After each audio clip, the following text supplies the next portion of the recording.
Service dogs are protected by law. They are allowed to go anywhere the public can go. So I can go to a restaurant with my service dog. I can go to a zoo. I can go into a hospital. The law protects them.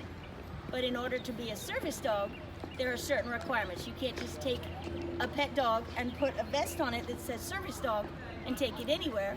Number one, that's illegal. Number two, your pet isn't going to behave properly. Service dogs go through hundreds, even thousands of hours of training to become working dogs and be acceptable in public. And most of the training is public behavior. You should see him with fireworks. He ignores them. There's loud noises right now. There's crowds. There's squirrels. He's ignoring everything. And he's focusing on his job. Now, what's his job? Does he look too silly? Just because he spends a lot of time on his hair and picking out shit? Oh, that's me. He tells me when I'm going to fall down and have a seizure. I have epilepsy. Your teacher can tell you about that. He can pull a wheelchair. He can do guide work if I can't see. This dog is trained for a lot of things, different things, because he helps different people sometimes, but mostly me. He's my dog, but I let him help other people. If someone else is going to have a seizure, he'll tell them. Service dogs can do a number of jobs. They can tell a deaf person when the doorbell rings, when the baby's crying, and most importantly, when a fire alarm goes off. They can, obviously you've heard of guide dogs, they can guide you around obstacles and help you find your way. They can pull a wheelchair. They can pick up things that you've dropped. Here, can you pick that up for me? Thank you. Oh, I dropped it again. That was me. Thank you very much. Okay, finish. Back in position. Thank you. And you see his harness? Here, walk up. There you go. If I'm going to fall down, I can grab the harness, and it's very hard to see, but he's bracing for me by, if I pull up on this harness, we don't push down on the dogs, but if I pull up, he's spraddling down. If I lean this way, he's leaning that way. It's called counterbalance, and he keeps me from falling because I fall kind of a lot. Have you ever seen a drunk person? I swear, I'm not drinking, really. But I can stagger around and I fall. I have terrible balance. He's the reason I can walk, and I'm not in a wheelchair. I don't want to be in a wheelchair.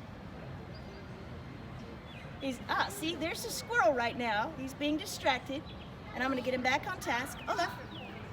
Do you mind? Thank you, good boy. He still wants the squirrel. So we have a number of ways to, hi, redirect, hi, can you focus? Can you focus here? Can you get this for me? Pick it up. Thank you. Because he's still a dog. I gave him a cookie too. Can you finish all that? They are living creatures. People always ask, do they get to play? Do they have names? That's my favorite. We're like, no, he doesn't have a name, he just has a number. Yeah, his name's Olaf, because he likes warm hugs. If you saw the right movie. Yes, we love that movie. Can you finish? Hello. A lot of people really love service dogs. People love dogs, so they will say hi to the dogs. Sometimes they just come over and pet the dogs. It's a service dog. You have to ignore the dog and let him do his job. He'd rather play. He's really into that squirrel over there right now, but he's not going to miss a seizure alert for me. He's never done it. He's never missed one. None of my dogs ever has. It's like TV right now, or like looking out the car window. You still know where you're going. Hey, good boy. You pay attention. Folks, thank you very much. You're a good boy. Yes, you're so good. So never go up and pet a service dog. It's okay if you go up and ask, may I please pet the dog? Most people will say, I'm sorry, he's working. He has to pay attention to his job. Some people will let you. The dogs like it. The problem is they like it too much, and it's distracting. They'd rather get a cuddle than focus all the time. They love people. Service dogs have to love people because people sometimes grab them when they shouldn't and pull their tails and pull their ears. When he was a baby, we started training. We'd pull his tail and give him a cookie. Pull his tail and give him a cookie. That way, when someone comes up behind him and grabs his tail unexpectedly, he's like, you got a cookie for me? Are you my friend? Rather than turning and snapping, which is what a normal dog would do. So you see how much training they go through, just something that small, constantly working on tails. We factor that in. We find noises that might scare them, and we ask them to do their tasks under a lot of different distractions, right? People come up and they, some dogs might be scared of this. He's like, are you gonna ask me to get it? Should I get it? Should I get it? Oh, you wanna get it? We train all the tasks as games. Finish. Thank you.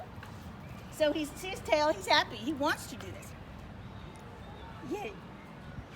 Are you a good boy? You know you're a good boy.